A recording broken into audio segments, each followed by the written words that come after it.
The Young and the Restless spoilers. The disappearance of Noah and Sienna had already plunged Genoa City into a place of suffocating fear, but no one could have predicted that the nightmare would escalate into something so brutal, so visceral, and so permanently scarring. When news broke that the couple never arrived at the ranch, and their last known location placed them somewhere along a deserted stretch of the outskirts, panic began to settle like a cold mist over the Newman family. What initially seemed like a delay soon became an undeniable crisis, and with no clues, no witnesses, and no demands from any potential captors, Nick and Sharon found themselves trapped in a kind of grief that had no direction, only dread. The most frustrating part for everyone involved was the sheer lack of evidence. Matt had been the immediate suspect, and with good reason. His sudden reappearance in Genoa City, his complicated history with Sienna, and the malicious energy that always seemed to linger around him made him an easy target for suspicion. Yet every attempt to link him directly to the kidnapping had collapsed. His alibis were carefully constructed, his movements calculated just enough to avoid legal scrutiny, and his smirk whenever questioned only deepened the sense that he was taunting them all. Doing just enough to stay out of reach while still allowing them to drown in uncertainty. And so Nick and Sharon waited in the unbearable stillness between hope and despair, haunted by the absence of answers, tormented by their own imaginations. Days stretched without progress until the situation twisted into something even more devastating. Somewhere deep within the remote cabin where Noah and Sienna had been held, Sienna reached the limits of human endurance. The ropes binding her wrists had carved into her skin, the relentless hunger and exhaustion had drained her strength, but survival had always been a familiar instinct for her. She calculated every opportunity, waiting for the moment Matt grew careless. When it finally came, a few seconds where the shadows of the room allowed her hands to work with desperate precision, she managed to loosen the knots enough to slip free. Panic surged through her veins, not from fear of being caught but from the knowledge that she carried more than just her own life within her. She was pregnant with Noah's child, a truth she had been preparing to share with him on the day they arrived in Genoa City, a moment that was supposed to symbolize a new beginning rather than the violent ruin they were forced into. But freedom, when it came, was brutal. Matt realized too late that Sienna was no longer tied, but soon enough that she would not get far. His rage was unhinged. His blows were merciless.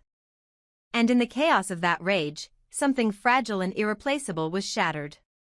The pain tore through Sienna with a ferocity that made her collapse to the floor, her hands instinctively clutching her stomach, her breath stolen by the unbearable truth she felt before she even saw the blood. The life she had been protecting, the life she had dreamed of sharing with Noah, was slipping away. By the time she forced herself to her feet, staggering toward the fading daylight leaking through the cracks of the door, she was no longer fleeing for herself. She was fleeing for Noah. Fleeing for the chance that one of them might survive. Fleeing for the possibility that the horror unfolding in that cabin would not consume them both. Her steps were uneven, her vision blurred, and the cold air outside hit her like ice against an open wound. Blood soaked through her clothing, seeping down her legs, staining the ground beneath her with every agonizing step. Her breaths were sharp and uneven, her heartbeat thunderous and weak at the same time. Each movement felt like her body was tearing apart, but she pushed forward because the alternative was death, and she refused to let Matt claim that victory. Back in Genoa City, Nick Newman had been tirelessly searching the surrounding woods, refusing to return home despite Sharon's pleas and the police's warnings about the dangers of wandering in the dark. He couldn't shake the feeling that Noah was close, that Sienna was somewhere nearby, that giving up would be the same as abandoning them. He powered through fear, through exhaustion, through the relentless worry clawing at his mind. His son needed him. Sienna needed him. And the silence of the forest only made the urgency sharper. As he pushed through another stretch of tangled branches, something caught his eye, something small, something fragile, something stained with the unmistakable shade of fear. A hand. A fragile, trembling hand partially hidden behind a fallen tree. Nick's heart plummeted so violently that he nearly collapsed with it. He rushed forward, and the sight that met him was one that would sear itself into his memory forever. Sienna lay on the ground, barely conscious, her skin pale, her body trembling violently, her hands weakly curled over her stomach. Blood soaked through her clothing, staining the earth beneath her in a chilling pool of loss. For a moment, Nick couldn't breathe. His mind refused to process the horror in front of him. Sienna wasn't just injured, she was dying. She had been beaten, brutalized, stripped of strength and hope, and left to fade away alone in the woods. The realization struck him with a force that nearly broke him. She was carrying Noah's child. There had been a future forming between them, one filled with hope, with possibility, with family, and it had been stolen in the most violent way imaginable. Nick fell to his knees beside her, his hands trembling as he reached toward her, careful not to cause more harm. Her pulse was shallow, her breathing irregular, and her eyelids fluttered like a candle about to go out. He spoke to her. Not in words that would ever be repeated, not in sentences that mattered to anyone but them, but in a desperate plea for her to hold on. But Sienna was slipping into the darkness, her body too battered, her spirit too exhausted to fight any longer. And before he could call for help, before he could gather her into his arms, before he could anchor her to the world she was drifting away from, she lost consciousness entirely, her breathing fading into a fragile rhythm that could break at any moment. The tragedy was deeper than the physical wounds she carried. It was written in the loss of the child she had been so eager to share with Noah, a child conceived in love but taken by violence. It was etched into the fear Noah must have felt wherever he was still being held captive, unaware of the devastation unfolding just yards away. It was carved into Nick's heart as he lifted Sienna into his arms, realizing that the search for his son had just transformed into a fight for the life of the woman his son loved. And somewhere back in the cabin, Matt watched the empty ropes, the open door, and the droplets of blood leading into the woods with a chilling sense of satisfaction. The monster inside him had revealed its true face, and with no remorse to anchor him, he was now more dangerous than ever. Noah remained bound, terrified, and helpless, unaware of the torment his captor had already inflicted. And as the forest swallowed Nick's frantic footsteps, the truth became painfully clear. What began as a kidnapping had evolved into a catastrophe. A child was lost. A woman's life hung on a thread. And a father was about to learn that the world he hoped to rebuild for his son had already been shattered. This was no longer a disappearance. It was a tragedy with consequences that would ripple through every life connected to Sienna and Noah. And as the sun set over Genoa City, casting long shadows across the land, one thing became undeniable: nothing would ever be the same again. When Nick Newman lifted Sienna's unconscious, blood-soaked body into his arms, a kind of hollow terror settled into his chest, the kind that made every breath feel like a punishment. The woods around him seemed to tighten, as if the branches themselves were responding to his panic, closing in with a suffocating silence. The weight of Sienna did not come merely from her failing body, it came from the unbearable truth that she had fought alone, lost alone, and nearly died alone. Nick could feel the warmth of her blood seeping through his shirt as he carried her, and with every step toward safety, the rage inside him grew into something monstrous and uncontainable. This wasn't merely an act of violence. This was cruelty designed with intent. Someone wanted Sienna to suffer, wanted Noah to break, wanted their entire family to collapse under the weight of grief. And Nick already knew who that someone was. By the time he reached the clearing where the police had been coordinating search efforts, the paramedics rushed forward with gurneys and medical equipment, their faces shifting from professional focus to horrified shock as they took in the state of Sienna's body. Sharon, who had been arguing with a detective only moments earlier, turned at the sound of the commotion. When she saw Sienna limp in Nick's arms, a sound escaped her. A raw, breaking ache that wasn't quite a scream but carried the same force. She ran to them, her hands trembling, her breath shaking, her entire world collapsing once again under a tragedy she didn't have the strength to witness. As the paramedics placed Sienna on the stretcher, Sharon caught sight of the blood. She saw the limpness in Sienna's limbs. She saw the swollen bruises across her torso, the faint marks around her wrists, the unmistakable signs of a violent struggle. And she understood instantly. Something precious had been taken, something far deeper than freedom. Sharon staggered back, clutching her chest as her mind pieced together the truth. Sienna had been pregnant. They were going to be grandparents. Noah was going to be a father.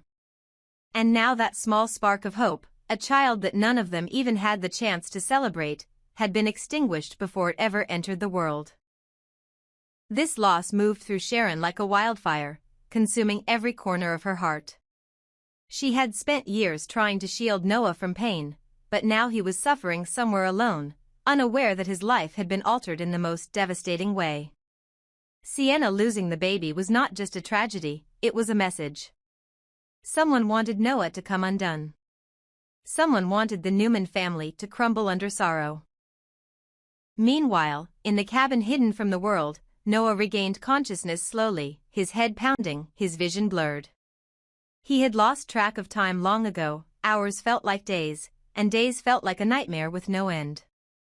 His wrists were raw from the restraints, and his voice was hoarse from calling out for Sienna.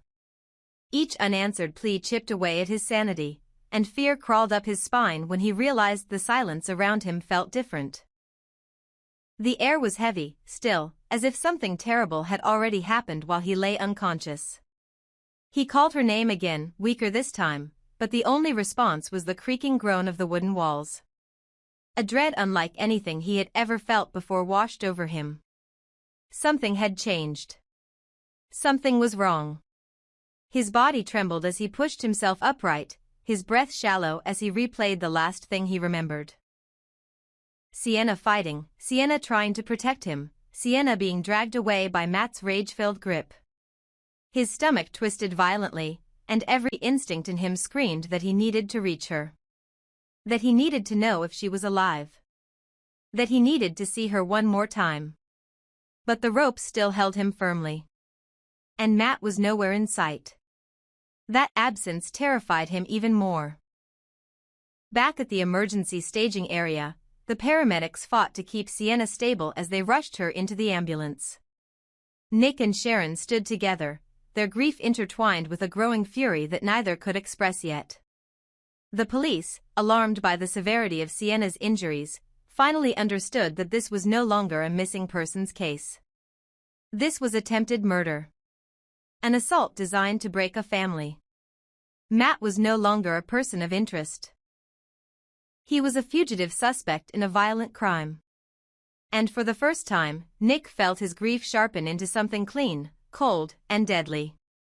He wasn't just going to find Matt. He was going to destroy him.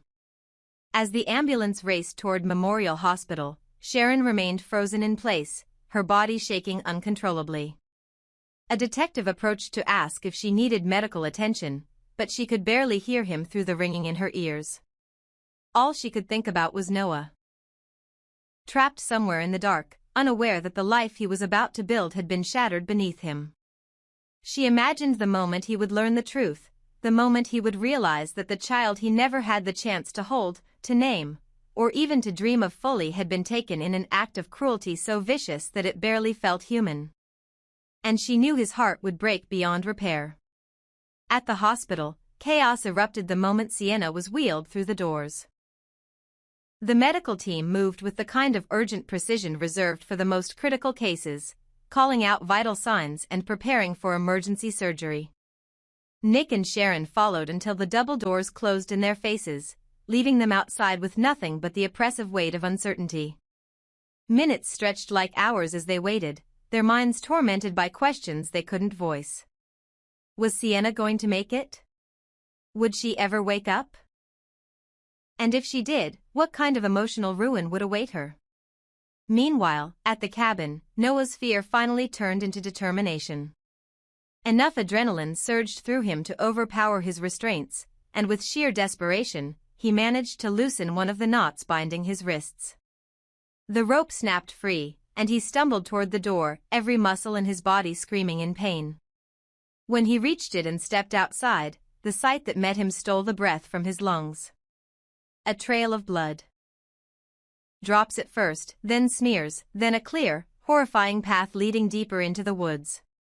His heart pounded violently, and he followed it with trembling steps, each sign of Sienna's struggle cutting deeper into him.